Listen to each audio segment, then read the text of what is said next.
Raver, sobrang lambing. Okay, let's go guys. Pasok na.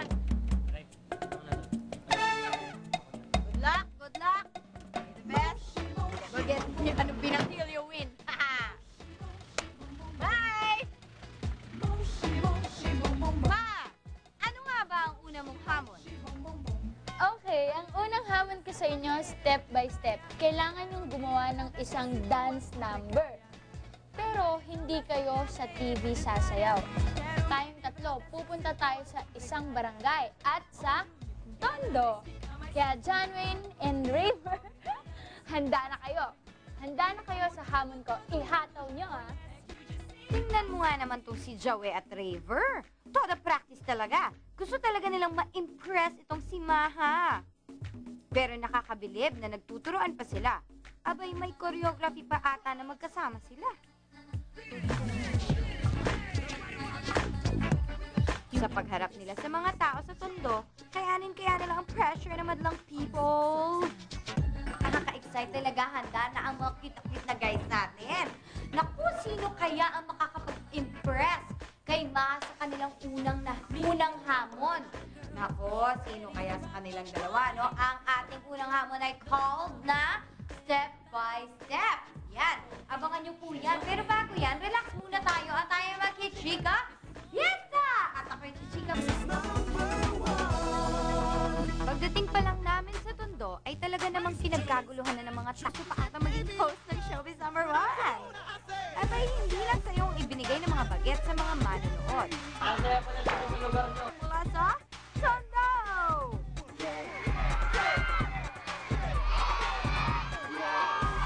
Si Raver, hataw kung hataw. Si Joey, gagili kung sino ba ang panalo sa hamon nito. Pero mukhang nahihirapan siya, kaya sa mga manonood ay humingi siya ng tulong. Yan, sa inyo, sino magaling sumayaw sa kanilang dalawa? Sino kay Red? Palakpak kay Red! At buwan na agad siya. 1 point na for Raver. Kanina ay nahirapan sila John Wayne at Raver para sa paghahanda sa kanilang dance number to impress Maha. Ngayon naman ay masusubukan ng kanilang timpla at panlasa. Ano nga ba pangalawang hamon, Maha? Ang pangalawang hamon, cook ko to.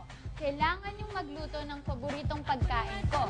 Pero kailangan yung hulaan kung ano ito. John Wayne and Raver, let's cook it! Para matupad ni Raver at John Wayne ang hamon ni Maha, binigyan namin sila ng tig-100 para ipamili sa palengke na mga iluluto nila. Sigat muna, mamaya na lang malalaman sa mga bilis. Pero kami 100. Pero mukhang mahihirapan sila maghanap, ha? Tinudumog na sila ng mga taong gustong magpa-picture. Ano kaya bibili nila? Si Raver, mukhang dinadala sa pagpapapulit ng pamamalengke. Isla ang katapat para makatawad. Si John Wayne naman, mukhang instant ang naisip. Tomato. Oy, tol. Oh, luto na tayo. Aba, mukhang handa na nga silang magluto. Kayanin kaya nila ang sibuyas? Hindi kaya sila magustuhan kaya ni Maha ang lasa ng niluluto nila? At ano itong nagkakaagawan pa? Hala, nagkakatikiman na dito sa ating pangalawang hamon na kukuto. Hindi na ako pasok sa loob kasi baka mamaya mga miinom ako, no? Pero guys, ano kaya ang susunod nilang gimmick naman para mapabilib itong si Maha? Mamaya, naku, makikita nyo na yan. Kaya wait lang kayo dyan at imbis na mag-siesta ay alamin ang latest chika dito sa Chika Fiesta! Back to back na pang... Ano kayang binabalak lutuin yung dalawang kanila? Mukhang sasabak sila sa gera. Kompleto sa Ricardos. May apron pa. Welcome to the Soul Control Party! Ito, hindi ako marunong kung paano gumamit. Higa mo. Ganito. Hindi, style ko yan. Nililigan ko lang. Wala, panis yan. Bulok ko yan. Uy! Ano pa?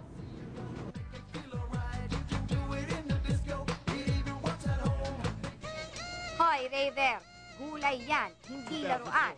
Mukhang nanggigigil ka sa katsa-chap-chap, ha? Ladies and gentlemen, Hoy, Joey. Cool ka lang. I said ladies and Punas ka gentlemen. muna ng pawis mo dyan. report to the dance floor. Ngayong nagsiprito na sila, may mechanical kaya naman sila. Tayo pa natin bago ibaliktad eh. Kasi mahirap yung ibabaliktad. Napakasimpleng bagay lang. Pwede yun.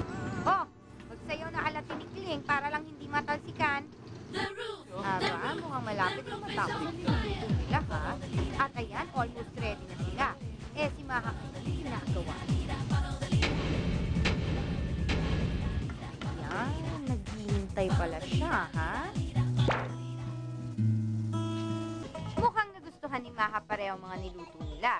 Pero kaninong luto pa rin kaya ang pipiliin niya? I'm a little bit of crazy. I'm a little bit old. Pareho kong paborito. Pero mas paborito ko yung corned beef.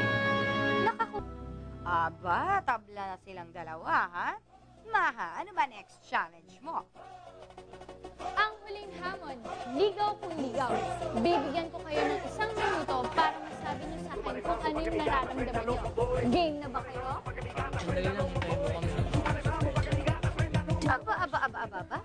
Ano kayang ihirit nitong si John Wayne? Mukhang nahihiya pa siya. Si River naman, mukhang game na sa pagsasabi ng nararamdaman. Ano ba? No, may sabihin din ako sa'yo, pero mas maganda kung tayong dalawa lang eh. Tayong dalawa lang? Ibig sabihin, wala ako dito. Hindi pwede yung time dito. Hindi naman bro, kasi baka nasa CR ka rin. Oo nga eh. May CR ako. Sige, CR muna ako ah.